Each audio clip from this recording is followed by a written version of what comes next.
L'Amicale Sans-Père accueille toute personne âgée de 18 à... Il n'y a pas de limite d'âge. 77 ans, allez, 70 ans, comme Tintin. Sur le département des Alpes-Maritimes, il n'y a que 2 clubs, Théoul et nous. L'Amicale Sans-Père a 200 licenciés, 2 sections, la section loisirs et la section compétition.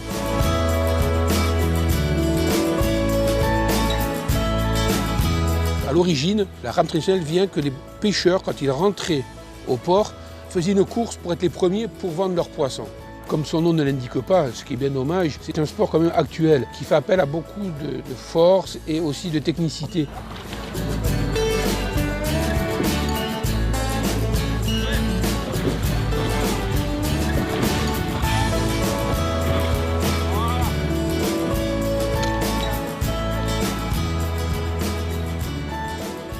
Je m'appelle Adrien, j'ai 31 ans. J'ai découvert le club Sans-Père grâce à un voisin. Je faisais déjà un peu de course en loisir et on voulait travailler un peu le haut du corps, tout ça. Et en fait, c'est ce sport-là qui nous a le plus plu. On était avec mon frère et des copains parce qu'il y a le côté convivial, on peut faire ça en équipe. Donc il y a un côté plus sympa. 6 rameurs, 1 barreur, banc fixe, les pieds attachés sur une barque de 750 kg et des rames en bois. C'est tout, aucun artifice. Et nous avons le barreur qui donne les consignes de rame pour que ça soit la cohésion.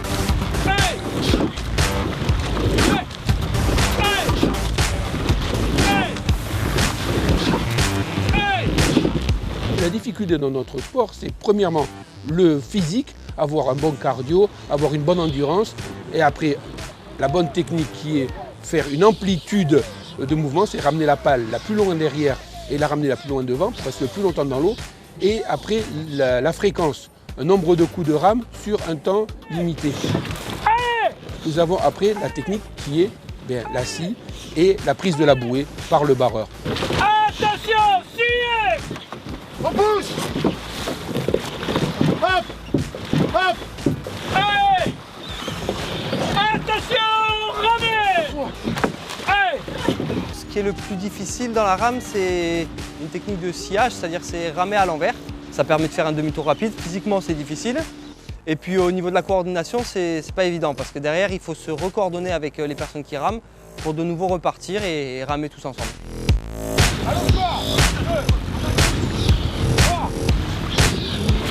Le parcours est essentiel. Nous avons le parcours type Coupe de France qui est 150 mètres, virage bâbord, et on refait 150 mètres. Puis après, au championnat, nous avons 11 configurations de course. Pour n'en être qu'une ou deux, par exemple la chaise, nous faisons une distance d'une 50aine de mètres, bâbord par exemple, tribord et re-tribord, et on revient à la bouée de départ.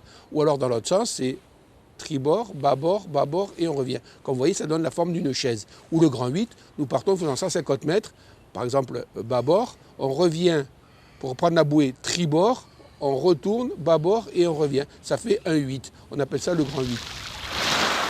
L'avantage de ce sport, c'est que ça se pratique en milieu naturel. Il n'y a pas de bruit, il n'y a pas de machine. C'est vrai qu'au premier abord, ce sport est peut-être, on pourrait croire un peu ringard lorsqu'on les voit sur l'eau, sur ces vieilles barques de pêcheurs, mais pas du tout en fait, parce que c'est très physique. C'est un sport qui est assez complet puisqu'on travaille sur les jambes, la ceinture abdominale, le haut du corps jusqu'aux épaules et les bras. Ils rajeunissent en même temps, mes vieux. Et puis il y a ce côté sympa quand même, justement. Au beau jour, il y a les sardinades, la dernière fois, il y avait la fête des châtaignes. Là, on va faire un repas pour le Téléthon. C'est vraiment physique et convivial à la fois. C'est bien comme ça. Relevez-moi les rames. 4, 5, 6, 7. Très bien le côté romain. 8. Augmente la madrière. 9. Les gens demandent, lorsqu'ils sont sur le bateau et qu'ils font un entraînement, ils demandent à ce qu'on leur fasse violence. Ils demandent à aller au plus loin de leurs limites. Les booster, les booster, les booster et surtout leur prouver par chrono les temps qu'ils font. Lorsqu'on retourne d'un entraînement, si on ne leur a pas demandé vraiment d'aller au bout d'eux-mêmes, ils vous le font savoir. Au niveau de la compétition, ils sont demandeurs. Au loisir, ce n'est pas pareil. Les loisirs, eux, ils sont là pour se faire plaisir. Il faut savoir aussi que nous, lorsqu'on fait des compétitions, nous avons la 3e mi-temps, un peu comme au rugby.